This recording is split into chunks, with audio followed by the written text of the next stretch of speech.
Hello and welcome back to Something Z, and welcome to If Naruto was Raised by Kakashi Part 5. Last time on the What If, the gang that passed through the Forest of Death went through a preliminary round where they did 1v1s, with the same people being able to get through, with that including Sasuke and Naruto. Then after the preliminary, the gang were given a month to train before the next event, with Naruto in the first couple days meeting an old man by the name of Jiraiya, who undid the extra seal that was placed on Naruto. Then afterward, Naruto was taught the summoning jutsu by the same old man. And now that's out of the way, let's jump into the video in 3, 2, 1.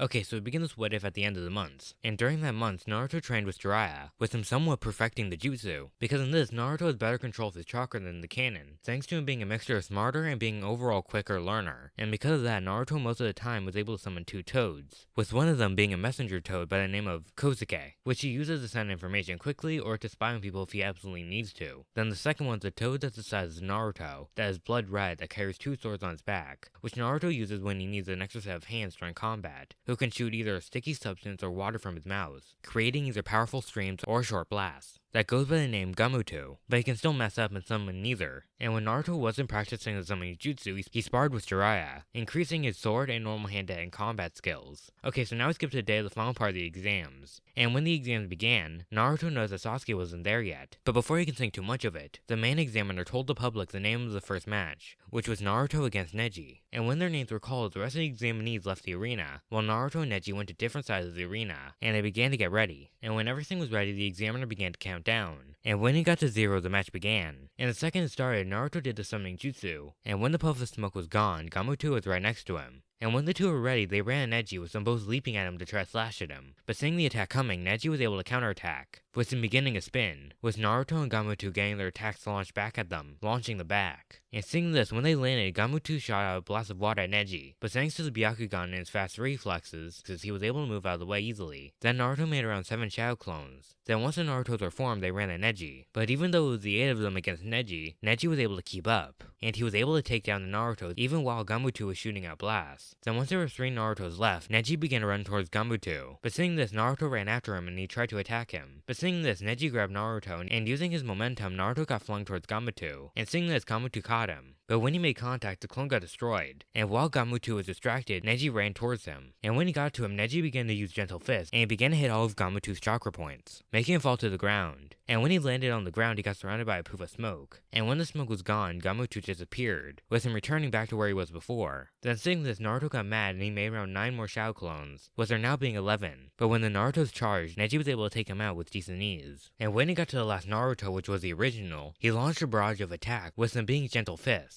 And after around 20 seconds, he was able to hit all of Naruto's chakra points. Then when Naruto's chakra points got blocked, he felt on the verge of passing out. And seeing this, Neji walked back a couple feet, and he told Naruto that his dreams to be a Hokage were idiotic, and that he will never become the Hokage because he's not destined to. Then he undid his headband, revealing a seal on his forehead. And when the seal was uncovered, Neji began to explain the history of the Hyuga clan, and how he was decided as weak because of his destiny. Then once Neji was done with his whole speech, Neji looked at the tired look on Naruto's face, from being conscious for so long. And when he saw this, he turned and walked back to his side. And while he was walking, he told the ref to start the countdown, because Naruto has already been defeated. And hearing this, Naruto's head slumped. But when his head began to droop, Naruto began to concentrate, with him trying his best to tap into the 9 tails of chakra. Then before the examiner could get to 0, Naruto began to slowly get surrounded by a red chakra, with it giving back Naruto his strength and energy, and giving him even more than he had before. And seeing this, the examiner stopped counting. And seeing this, Neji stiffened and he got ready to fight Naruto. And once Naruto was ready, he sped towards Neji with his sword, and the two began to fight, with Naruto now being able to move a bit faster than Neji. But thanks to the Byakugan and Neji's reaction time, he was able to somewhat keep up, fighting Naruto as a mixture of kunais and gentle fists. Then after a couple minutes of the two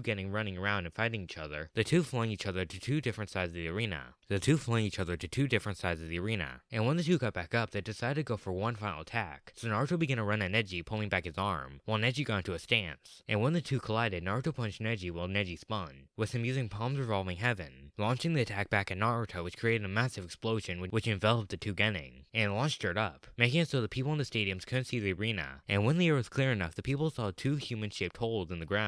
Then once the holes were revealed, Neji crawled out of one, with Naruto laying down in the other hole. And And seeing this, Neji began to walk towards the other hole, and when he got to him, he saw that Naruto was in the hole passed out. And seeing this, the examiner began to count. But before he got to 0, Naruto in the hole disappeared, revealing another hole where the real Naruto went. But before Neji was able to react, a fist came out of the ground with Naruto leaping out from the new hole he made, and he uppercut Neji, making him fall to the ground. And when Neji hit the ground, he was so tired and beat enough from the fight that he was unable to get back up. And with Neji being paralyzed, Naruto was declared the winner of the fight. Okay, so now we skip to the match between Gaara and Sasuke, and all the matches prior will be the exact same. So when the match was going to start, Sasuke still wasn't there yet. And after a couple minutes, the examiner began to count to give Gaara the win by default. But before he got to 0, Sasuke and Kakashi appeared in the middle of the arena. And after Kakashi left the arena and when everything was ready, the match began. And when the match was happening, Sasuke was much faster and stronger than he was before. Because when the first part of the tuning exams were taking place, Sasuke used his Sharingan to watch Lee's movements during his fight with him. And with that, he was able to remember his movements, which allowed him to train to get stronger during the months he had. And with his new speed, he was able to break through Gaara's sand. So then after a couple minutes of fighting, Sasuke was able to break through his defenses, and he was able to punch Gaara in the face. Then once Gaara got back up, he had a crazy look in his eyes, and he began to surround himself in sand, with him after a couple seconds creating a sand dome. And seeing this, Sasuke began to launch a barrage of attacks at the dome, but they did nothing to the dome. Then after a minute of doing nothing, Sasuke decided to go all out. So he began to run up a wall of the stadium, with him eventually getting to the top. And when he got to the top, Sasuke began to infuse his hand with lightning nature chakra.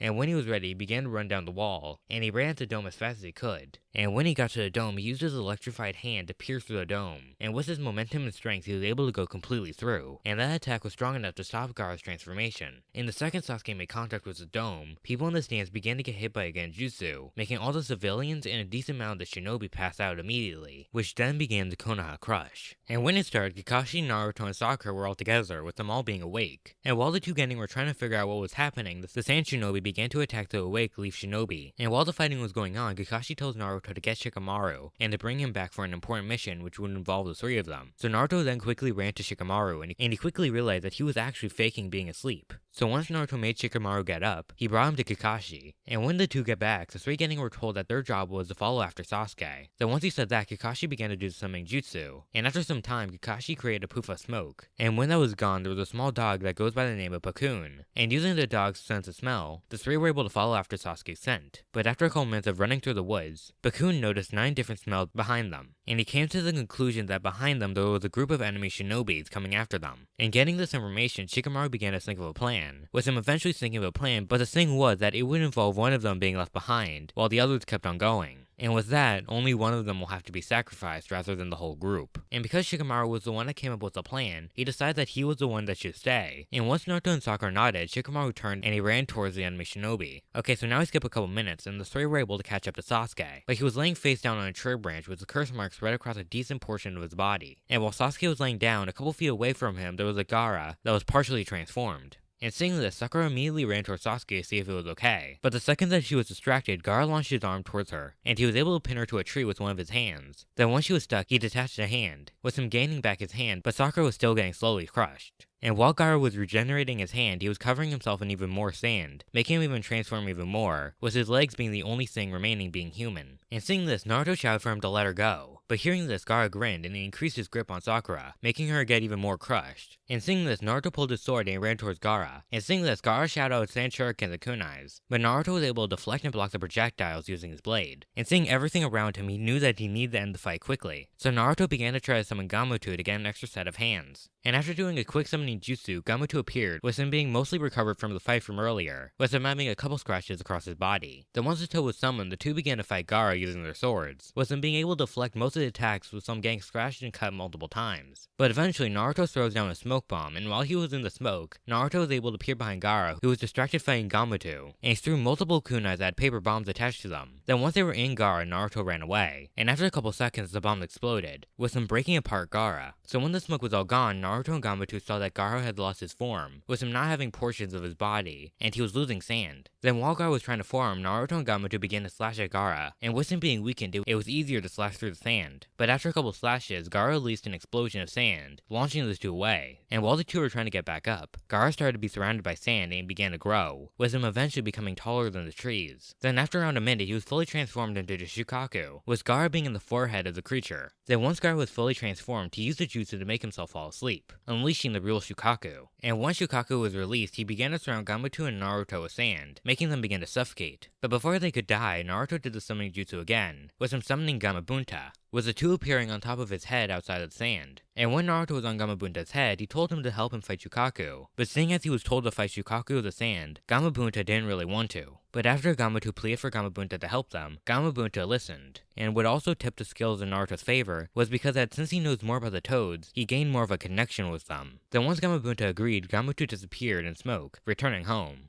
Then once he was gone, Gamabunta told Naruto to hold on, and the two giant creatures began to fight. Then after a bit of fighting between the two creatures, Gamabunta told Naruto that he needed to transform him into a creature with fangs and claws. And after a couple seconds, Naruto was able to think of something, so he began to do the hand signs. And when he was done, Gamabunta got surrounded by smoke. And when the smoke was gone, Gamabunta was in the shape of the nine-tailed fox. Then after some more fighting, Gamabunta was able to hold Shukaku still by biting onto his arm. And while the two creatures were still, Naruto jumped from Gamabunta to Shukaku. And when he landed, he began to run towards Gaara. And before Shukaku was able to stop him, Naruto was able to punch Gaara in the face, waking him up. And when Gaara woke up, Shukaku got suppressed back into Gaara, making the sand monster start to crumble and blow away. And after a couple seconds, the two began to fall. And while they were falling, Gamabunta disappeared in smoke, returning him as well to his home. Then after a couple seconds, the two getting hit the ground, and the two were injured with them being very low on chakra, but Gaara had so much that he couldn't even move. And once Naruto found Gaara, he walked over to him, and he told him that he has no idea why this attack even happened, but he told him that if he ever attacks his friends ever again, he will not hesitate to kill him next time. Then Naruto did the summoning jutsu, summoning Kozuke, and he sent him to find Kakashi and tell him where he is, and he gave the toad a small description of what had happened. Then once the toad got all of this information, he quickly hopped off into the trees. Then once the toad was gone, Naruto stumbled to a nearby tree and he passed out. And when Naruto eventually woke up, he found himself in a hospital room, with Kakashi reading a book right next to him. And when he realized that Naruto was awake, he told him what happened to his teammates, and he tells him that the third Hokage died in the attack. And that's What If. I hope you enjoyed it, and I hope to see you next time on Something Z.